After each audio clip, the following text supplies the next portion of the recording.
Greetings! We are now into week 2, and I'd like to reflect a little bit on week 1 of our class. So first of all, when I make these videos, they're unique for every class. So I want to say, Andy, I appreciate the humor. Keep it coming. And Carrie and Susie, your post about tolerance were phenomenal. So just a few shout outs. Everyone has been doing a wonderful job, so I appreciate that. A couple things. One is just a few kind of funny stories to share at the start. And I have tried forever to unsubscribe from Land's End. I bought something at one time, apparently in the past, from them, and every day I believe I get at least 1 or 2 promotional emails. You know, like, do you want to buy this shirt that went with this pair of socks that you bought in 2004? No, I don't, and please unsubscribe me, but it seems impossible, so I don't know if it's a branch of the NSA or what's going on there, but trying to unsubscribe from Land's End has been completely impossible for me. And also, I believe the onboard computer on my SUV is starting to play mind games with me, because there is no way that I should. It tells me I'm getting 29 miles to the gallon, and then the needle quickly moves over to empty. So I'm not quite sure what's going on there, but something's not quite right. I did have a LeBaron back in the day that did the same trick on me before it kind of gave up the ghost. So we'll see how things are going there.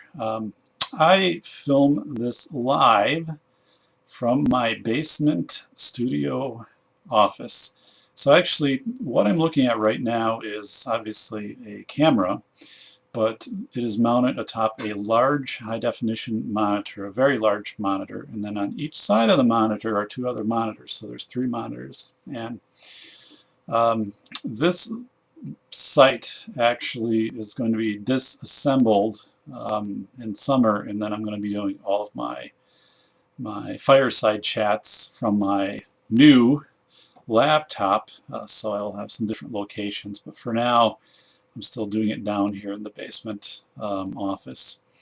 So it's an interesting place, because when I put this together in 2002, it very much represents my life at that time, from Packer pictures on the wall and things like that. So a number of these things have to be gone at some point here, but and it is not heated down here, although I do have a electric fireplace in the corner. Upstairs I have a full insert and can heat that area of the house up really well, but down here it's a crisp 55 degrees here on Camp North Star weather dial. So doing these broadcasts in winter, once I'm able to retire this office and move to warmer climate upstairs, will be a plus. But first of all, thank you for your participation in week 1. Very insightful, and you really did a nice job with the depth of the post, more so than actually a number of previous classes. And to me, I mean, that's very important, because this class really is what you put into it. It's not me giving out knowledge and experiences and things like that, you know, which I'll do, but it's what you critically analyze and then post and share, look at other people's posts and critically analyze and share, what you've done. I commend you. Please keep that going for the remainder of the class. So what I'm going to do is, I have a sheet in front of me, and I have this highlighter. I'm going to mark off some things as we go through it. I'm going to update your gradebook about every 2 weeks. So if you go in and see your gradebook isn't updated, don't freak out about it. And anytime there's a assignment due, typically I will have your gradebook updated with that assignment grade within a few days.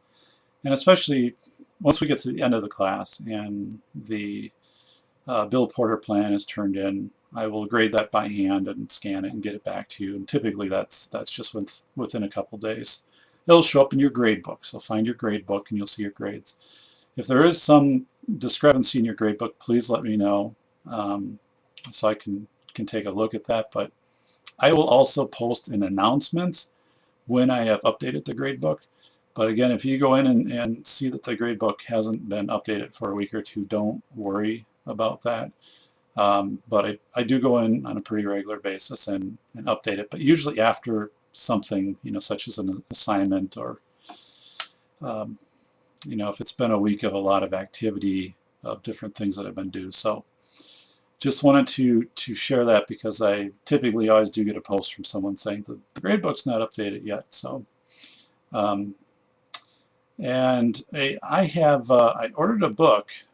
For those of you who didn't read through my whole bio, I don't know if I included it in the bio, but in May I am doing my final defense at UW-Madison on my dissertation study, doctoral dissertation study regarding high-stakes decision making in elementary schools. And actually that's kind of a branch off of a study I did of military healthcare and education. But I ordered a book from Amazon regarding coding of interviews. So qualitative research coding. The materials that I have for that are okay, but they're not great. And I have 200 pages of interviews I need to get coded here in the next month into my editor in time. So, but unfortunately, I don't have the book that I need. So, interestingly enough, I ordered off Amazon 3 days ago. So I just did a check on it before this class. It indicates preparing for shipment. So I'm wondering, it's 3 days. So come on, I mean, preparing for shipment. I think what really happened in this case is the order came in, and the question really was more, it played out more like this. It was, hey Bob, we got an order for the qualitative coding book. And then Bob would be like, wow, like no one's ever ordered that before. Do we have it? Yeah, somewhere.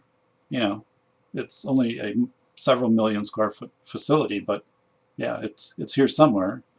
We'll find it and dust it off and get it to this guy. So really what should happen is it shouldn't be preparing for shipment. It should be trying to find this thing. And then once you find it, then put prepare for shipment. But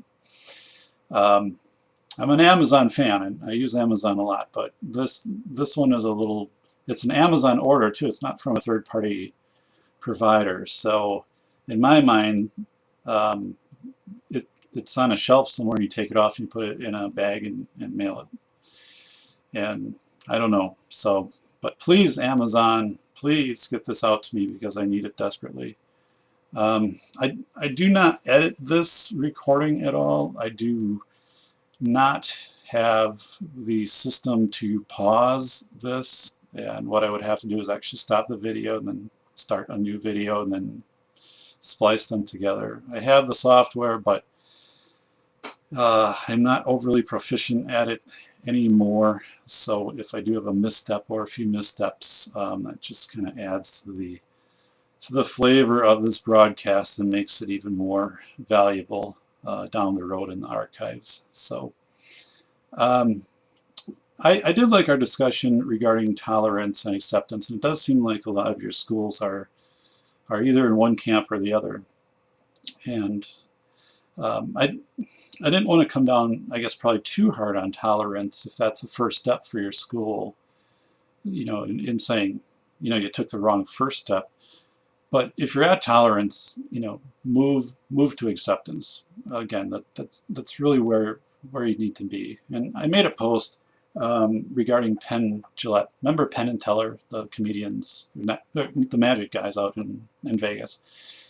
So Penn Jillette's very political, but he does a number of podcasts and presentations and focuses on his personal efforts throughout his entire life to get to know other cultures, other people, and aim for acceptance. Acceptance doesn't necessarily mean friendship, but to go and to learn about other people. So he can be completely on a different side, a polarized discussion with somebody in a debate, and be very civil, but also be very respectful of the other person's position. If you ever have the chance to listen to Penn present, it it's really a work of art. He takes, I think, a lot of the efforts of Dale Carnegie years ago, when Dale Carnegie focused on public speaking and also recognizing your audience and making sure that you're validating people, not necessarily, again, having to agree, but seeing where they're coming from and respecting at least that position. Um, so thank you for also posting that you are visiting your students' homes. Kudos for doing that. Uh, I remember that was always a good experience when I did that.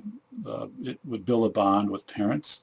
I remember one time going out with a elementary principal, and we took a car seat, put it in his car, went out and picked up a kindergarten boy, and knocked on the door, and he was inside. We talked to mom a little bit and took him into school, and for some reason he was late, had missed the bus, and but we weren't critical of mom, and it wasn't something we did every day, of course, but it was I think it showed that we valued education, we valued the student being part of the student culture, and also that we were going to reach out for this parent and be a resource too, because it was a difficult situation.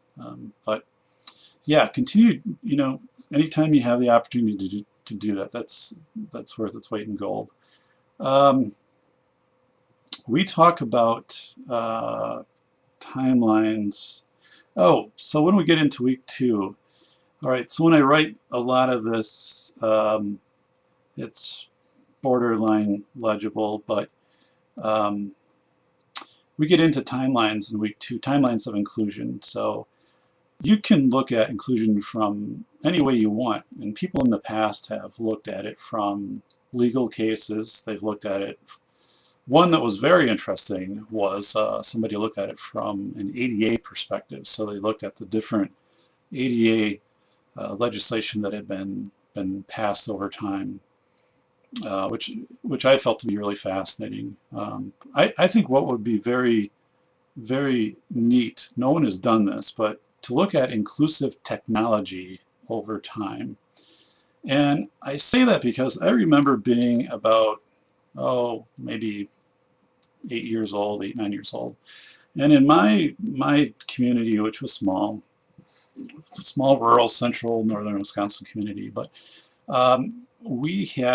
it was Halloween, and they had a haunted house at the village hall, and one of my friends went through, and he had a hearing loss, wasn't deaf but had hearing loss, and would always wear a shirt with a pocket, like a button shirt with a pocket, and he had this huge thing to go along with his amplification device. I mean, the thing probably held like 6 AA batteries or whatever.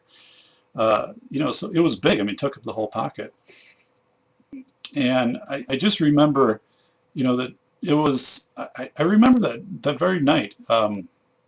He was just self-conscious about it. I mean, it's not like we hadn't seen it before, but it was one of those things where and we all know in the past, technology, while we've had wonderful advances in inclusive technology, we also had inclusive technology that wasn't very inclusive, in the fact that it made students appear, made them stand out, such as that years ago, not too long ago, but 15, 20 years ago, the communicative devices were made by Dynavox, which make good devices, but you definitely knew it was a communicative device, because nobody else had anything that looked like that. And again, what we have today is most of this can be provided on an iPad. So you have native technology, meaning that what a student with a disability is using today to help for inclusion is the exact same piece of equipment that their classmate is using. So you eliminate that, where it's the sense of standing out, and also the sense where staff have to train specifically on a device, and maintain that, where so many more people obviously understand like an iPad, and the programs themselves, things have just become more intuitive and require less manual programming. But I think that would be a cool timeline. I don't know how you go about doing it, but someone wants to take it on, go for it. I talked about ADA, and one of the things too with ADA is Japan is really ahead of the curve in ADA. I mean, the U.S. has done great things, but in Japan, you walk down the sidewalks in Japan, and there's a groove in the middle of the sidewalk. And the groove is there for a cane to identify where you are at on the sidewalk. So there's a lot of advances. I would say Japan probably from what I know, in my brother-in-law, his wife is from Japan, and he spends about half his year in Japan, and we talk specifically sometimes about inclusive practices, and he shared some of the things that's being done. But as far as structural, yeah, definitely. And again, we're seeing that in the U.S. too. So I want to share a couple stories. Now, in the past, what I used to do in this fireside chat is I would largely talk about what the content was for the class for that week, and it was probably more objective, and I don't know how engaging it was. So what I'm trying to do now is to incorporate more stories and to give more of my personal context. I figure being on Earth four decades plus has given me a little bit of right to do that. And plus, I just think it's much more interesting for you to hear. So one of the stories about kind of universal design, we see it in playgrounds today too.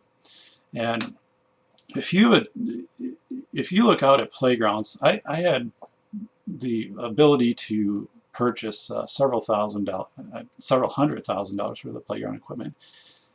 And I would never ever buy these things where it's just like a board and then you can move like a rabbit through it or something like that, or you could spin these blocks or whatever it would be. And they have that so kids with wheelchairs can participate in these recreational devices. Well, nobody wants to do that. It's not fun. I mean, come on. And if you do it once, I mean, then you've done it. You're not going to do it again. So I would go the extra mile and look for things. And there was one thing called a Sway Fun, if you want to Google it. It's actually a device that a couple of wheelchairs could go on, and any kids could go on. And then it would move. It is permanently mounted, but it would move like kind of like a boat a little bit. It wasn't motorized or anything, and actually what you forget is when you do something like that, now I did that as a director, but you're doing that for the whole community. I mean, you're not just doing it for the kids in school, but that's that whole community that you're serving when you do that, because no one else is going to have equipment like that's accessible. When I grew up, I talked about that 1880s school, and one of the things we had a young, he was an 8th grader, and he had a bone disease, and I don't know what it was. And so we had these 4 flights of stairs to go up in this building, and they were like 30, 40 steps and narrow. And what would happen is this boy would be taken up and down through the building by two other 8th grade boys. And one would grab one side of his wheelchair, one would grab the other. It wasn't motorized. They would lift him and race him up the steps, race him down the steps. Today, could never do it. Back then, it was fine, and it worked just fine. It worked just fine. But, looking back, that there was a certain sense of inclusion that really was present in that, of the students saying that this student is a part of our class, a part of our community, and yeah, he can't get up and down. We don't have an elevator, so this is what we're going to do. Of course, again, you could do things like that back then. But what I want to get at is kids have a native sense of inclusion and kind of what fair is and what's equitable. And we get to the point where we micromanage that, we prescribe that. So anyway, at the school, that I was talking about, that I attended, the playground was blacktopped, and it wasn't blacktop like today. I mean, it was blacktop from 1930 or 40, where the blacktop is mixed in, with 3-inch rocks. And so you'd have swings on top of blacktop and a huge merry-go-round of wood and steel that, with centrifugal force, could probably, have enough G's to test astronauts. So I don't know how many pairs of pants I ripped the knees out of, but it was, everybody had access to the playground. So a plus of this was actually that, I mean, if you did have a mobility disability, a wheelchair, whatever, you could get anywhere you wanted on the playground because you weren't having to go through mud or anything like that. The downside was not like today, where you have a requirement of so much for wood chips underneath, or pea gravel or rubber. If you fell off the 35-foot steel giraffe, yeah, you were falling onto blacktop, so ouch. But it was a fully, I would say, inclusive playground, because actually I remember students with mobility disabilities where other students would help them up the slide, and they would slide down. And again, we're talking, these slides are 20, 25 feet tall with basically no railings on either side, all metal. But kids did that. I mean, I was part of that. I remember doing that. And,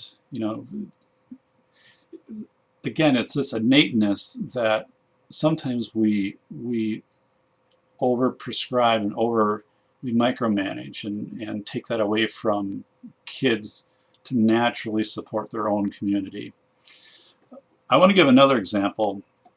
We had, from where I lived in town, I lived 1 block away from the railroad tracks, which was very interesting. But on the other side of the railroad tracks was the city baseball diamond. Again, small towns. We had a high school baseball field, which was fairly decent, but the city diamond was, it had a snow fence that went around the outside, a wood planked snow fence, and had a couple dugouts. But that was it. That's what we had. And in summer, I was maybe 8, 9, 10 years old, but about 8 in the morning, I mean, I would go up, number of kids in the town. They would bike over, they'd walk over. Kids from the country would walk in, or their parents would drop them off. Station wagon door opens up, 5 kids come out. And we would play baseball until noon. And then everyone would kind of disperse and go their way. We didn't have any adults. And basically you brought in what you had. So not everybody had a glove. You'd switch out during innings, and we had a couple bats, but we would forage through the metal 55-gallon drum garbage cans to find cardboard that we could use for bases. But one specific example I want to give is one of the kids that played with us had one leg. so yeah, artificial leg. And so we had kids, we were like 8 to 14, and so like the older kids, you just naturally respect it, and it didn't, it it just was natural as far as if you balance out the team with the young kids and the older kids, and what the accommodations were for the younger kids. If you were 8 or 9, you got pitched underhand too. If you were older, you could pitch overhand. And, I mean, all things that kids came up with. But the boy with one leg, what was decided by the group, I mean, quickly, was, okay, he's not, when he gets a hit, he's not going to be able to go to first base as fast. So we got a different first base and put that up for him. So he had a first base which was closer. And then if he made it to that first base, then he automatically could go up to the next one. So, we're talking about just natural accommodations that kids make to, make things fair, make things equitable. And even if somebody was called out on a play or dropped the ball or whatever, I mean, it was kind of a default to the leaders of the older kids to make the decisions. And I don't ever remember where we had situations where anyone was excluded from that group, unless there was some, I mean, really outlandish, behavior or something like that, where someone didn't deserve to be in the group anymore. But I don't even remember that. But it didn't matter. I mean, if you were 8 years old or if you were, probably 13, 14, everybody had an equal role, but they were valued to be a part of that. So I bring that up for the fact that, we go past ball diamonds today and they're empty. Kids aren't out there, or everything is so organized, hyper-organized. And when we talk about inclusion, inclusion does develop through things like I talked about. The kids getting up at the baseball diamond and being able to do things on their own. And we get to a point too, again, so subscribed into having to manage every single detail of youth sports and things like that, where it's not as fun for kids, and plus they're not in that problem-solving mode of how do we make this right. So I don't know, exactly where I'm going with that outside of, when recess time occurs, that kids be allowed to do what they want to do, and that you also place kids as possible into group solving, or groups, and have some kind of problem solving, open-ended problem solving activity. So you could have 5 groups and 5 different responses, and they could all be appropriate. And kids work and build off of each other's strengths. And I'm good at this, you're good at this, and okay, you can write up this part. You can help put this together. So, Ro Vargo is you'll learn about Ro in this week's readings. Ro is tremendous, and there's a part where you'll read about Ro being, how excited Ro was to be invited as a kindergartner to a birthday party. So Ro has a disability, and I want to say that one of the biggest concerns of parents, maybe the biggest concern of a parent of a student with a disability, is, will my child have friends? And I'll tell you, that's more important than, will my child be able to academically perform, and issues such as that, especially when they're young. That question comes up. But will my child have friends? Will they be accepted by their peers? Will they be invited to birthday parties? Will they have someone to play with on the playground? Will somebody sit with them at lunchtime? Those are the top concerns of parents. And so I attended a conference, this was a while back, and it was a dad, just a dad, who was presenting. He had a sectional, and he talked about his daughter with cerebral palsy, and he talked at the time, I don't know, she maybe like 16 or something like that. And she was, I she had friends in the school, um, and I believe she was going to either host a birthday party or be invited to a birthday party, something to that extent. But here's what happened. Here's why the dad presented. So this girl's friends, two of her friends met with the dad, and maybe the mom too. I don't remember the whole dynamic, but and they said, you know what, um, we thoroughly enjoy Carol as our friend, um, but can we be honest and level with you? And Dad's like, yeah, what's up? They said, you know, you dress Carol in sweatpants, and you dress her nice, but you're doing that for your convenience, and that's just not what kids wear. And she really hasn't ever had her hair done up or her fingernails painted, and she likes New Kids on the Block or something like that. And we could put something on her wheelchair like that has it. We could do the laminate paper over the top of it and kind of trick out her wheelchair a little bit. And the thing that you're not realizing is she's becoming a young lady, and what you're doing right now is more for convenience, and it's not done out of any harshness or anything like that. It was just the way it was always done. And the dad said, oh my goodness, like he never realized that. So his daughter, they went out and did a complete makeover. She was thrilled. They got a pair of jeans, and I remember him talking about they were all bedazzled. Remember the bedazzlers that used to come out where you could put all of the shiny rhinestones and stuff on? And she loved that. So everything was all bedazzled up. And he showed a picture of the top of the wheelchair tray, and there was a big picture of the New Kids on the Block, or at least one of the cute guys, and so that was on there, and then some other things, and her hair was done differently, and her fingernails had all been painted up, um, but this girl loved it. Again, cerebral palsy. This girl had.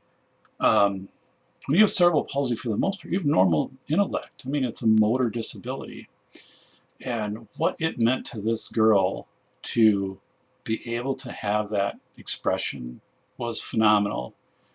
And her dad, I mean, I almost went to tears if he didn't during this presentation, of just saying, oh my goodness, how thankful he was that these other two girls took the time and kind of went out on a limb, not knowing how dad was going to respond to this, and say, um, let your daughter be expressive, and we'll help you out. We know what's cool, and we know what she's into. And um, so anyway, I just think it's a cool story, because that's another aspect of inclusion where peers really played a strong role in that.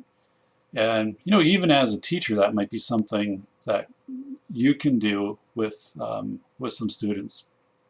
I have a student that I work with, and one of the things that we do to kind of help with inclusion is during the NFL season, he would make a pick, and then we would post it out in front of kind of the building, and then whether or not he'd make an announcement whether or not the team he picked had won, and actually did really well. I mean, I think he had like 2 or 3 losses, so kind of the kid you want to get to know pretty well if you're ever going to bet in Vegas, or I guess buy lottery tickets. But that was a cool thing, because he biggest smile out of that, and his peers coming up and congratulating him, or giving him some thoughts on, hey, here's next week's game or whatever. And this was a boy who largely communicated through an auditory scanning device.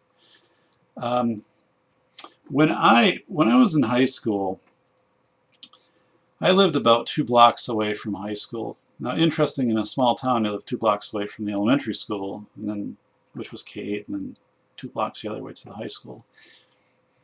And there was, you had to pass what was known as Smoker's Corner, and it was basically all the kids who would smoke.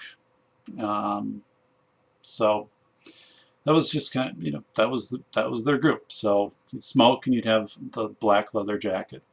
It wasn't a threatening group. It was just, this was the group that smoked. And they couldn't be on school property, so they'd be across the way on the corner. So just walk by them. Fine.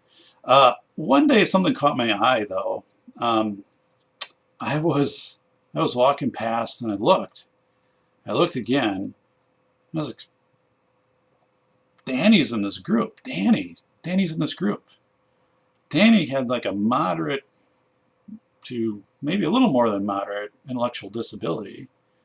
And has a cigarette, of course, which I don't condone. And, again, this is years ago. But he was part of this group. He had a jacket, and he was out there, and he was accepted. And again, it brought some kind of coolness to him. And please, again, I'm not saying cigarettes are cool and all of that, but I don't know the whole story of how the group accepted him, brought him into the group. But I can tell you, it was meaningful, again, to him. And I think for a lot of people, you looked and here's a kid who's a member of a group that, for probably most of us, we would have thought probably wouldn't have been a member of any group. And again, he was genuinely respected. And, inclusion has all kinds of different forms. When I worked for CISA, I worked with a district that had a kindergarten classroom, and the parents were adopting a girl who was from China and visually completely blind. And the district decided, and the parents, to serve the child, although they hadn't served a blind child before.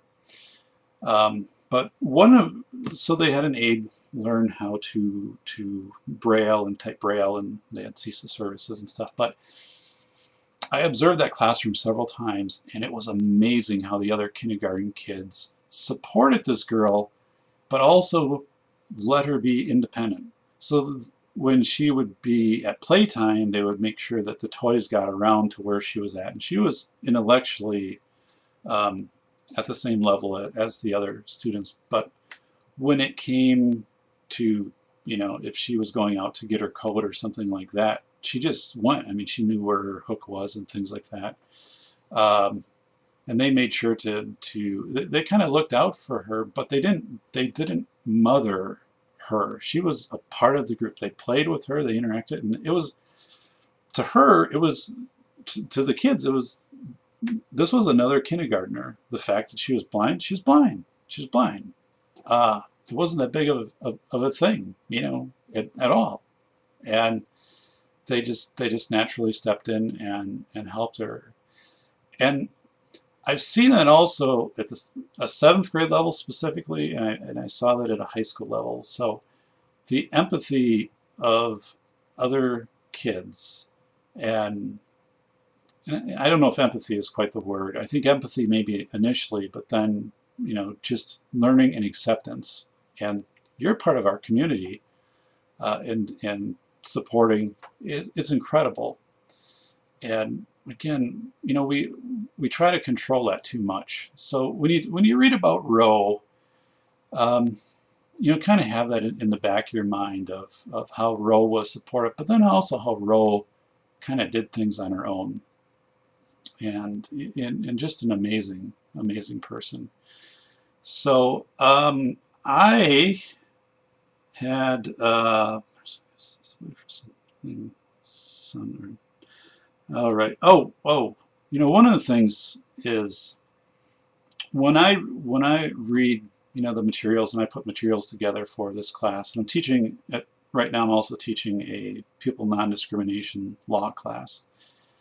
But when I put materials together, the question that I ask is, if my daughter um, had disabilities or severe disabilities, what services would I want for her? What would I want inclusion to look like for her?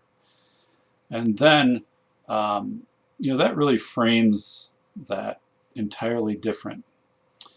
And actually, when I took my position at the Wisconsin School for the Blind, one of the questions they asked me is, why do you want to work here? And first of all, it was very intriguing, to me, because I wanted to learn. But I did say, and I meant it, if my daughter or one of my daughters was blind and was attending here, I would want to be her teacher. I'd want to be a staff member, and and I think that's really true. Think about that. What if it was your child? The one thing about disability is disability can be acquired in a heartbeat. I mean, you can't become Irish, you know, and you can't necessarily overnight change socioeconomic status, depending, but in an instant, any one of us can become disabled. So it is this scenario where, when you think of disability, you kind of think of disability as out there. And yeah, that moment of a light switch. I have a friend who's younger than I am. She's maybe 10 years younger. Had a stroke in her church parking lot a couple months ago. So has some hemiparesis and is recovering, but we'll have that. But any moment, car accident, anything could happen. So it's very unique from that standpoint, in that when you learn about it, it's something that you could experience, or someone that could experience, again, at any moment.